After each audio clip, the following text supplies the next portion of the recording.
Michael, I'm interested in being a good Gestalt therapist. So, what are the areas or the virtues that I should focus on? In learning to be a good Gestalt therapist? Yes.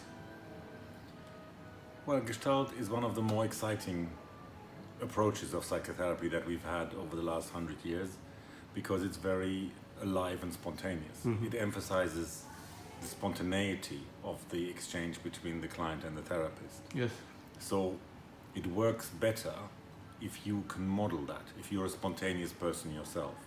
And there's many therapies that are more oriented towards talking and thinking and reflecting. So somebody who's more like that naturally as a character probably doesn't get on so well with Gestalt.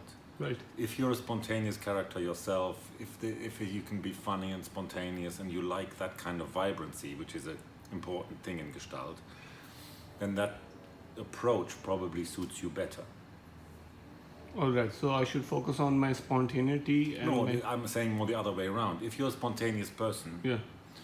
and if you like that, and you like aliveness and intensity in the moment, because of the here and now in Gestalt, then that kind of therapy suits you.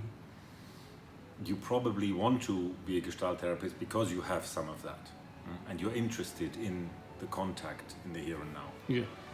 So if you're a more shy person or a more kind of repressed person, then it's probably better to do another kind of therapy. But if you're like that naturally, then Gestalt is very exciting. In the way that Gestalt has developed, there are some limitations in it. So if you only learn pure Gestalt, then what works on the whole better is if you can combine it with things from other approaches. So for example, one of the standard techniques in Gestalt is two-chair work, where Yes. you get two parts of the client to talk to each other. It doesn't have to be parts of the client. But that, for many people, for many clients, is a really powerful technique. But normally it goes wrong.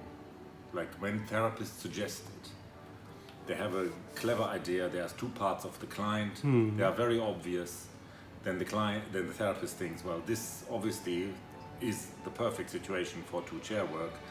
They say, okay, put this part over there, put that part over there, and then they start to facilitate an exchange between the two of you. And whilst it starts with a juicy idea, after 2 minutes somehow it falls flat. This is a common experience of many therapists. What goes wrong here? It's actually in the nature of the beast. So this is one of the things that is much more easy to understand if you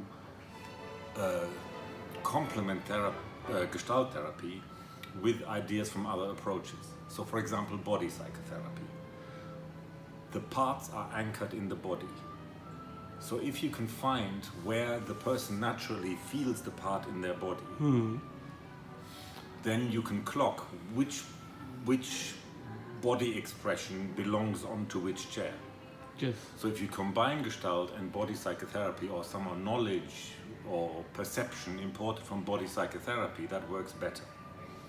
One of the things that often happens is that when you start that the client does two exchanges, one part, they go to the other chair, they talk back, and then suddenly they turn to you and say, well, now I feel shy, or feel exposed, or self-conscious. So in that moment, the dialogue, which is in principle a good idea, is broken between the two parts because they turn to you. Yes.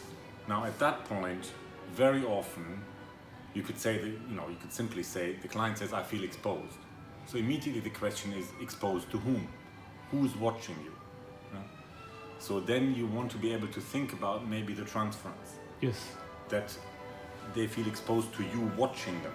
It's getting juicy there. Yeah. It's getting to some critical point. But just before they get there, they turn to you and there's some transference involved. So if you can understand that, which is Gestalt therapists might catch that in other ways, but it becomes very obvious if you complement Gestalt with psychodynamic understanding.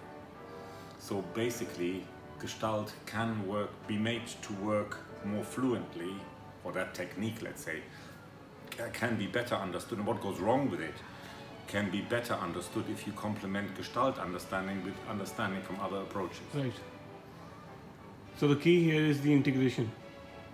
Well, you said at the beginning you want to be an integrative psychotherapist. Why do we want to do that? Why do we even have that idea? Because we know that One approach isn't enough. well, Being you could book say, to book. it's certainly, well, sometimes they say to somebody with a hammer, everything looks like a nail. If you just have one approach. So, but there's many clients and they need many different things.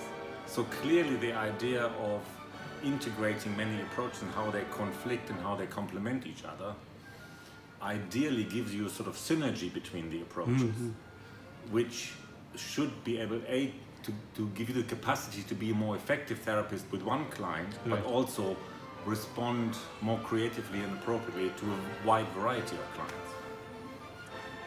Makes sense. Thank you so much. Okay, pleasure.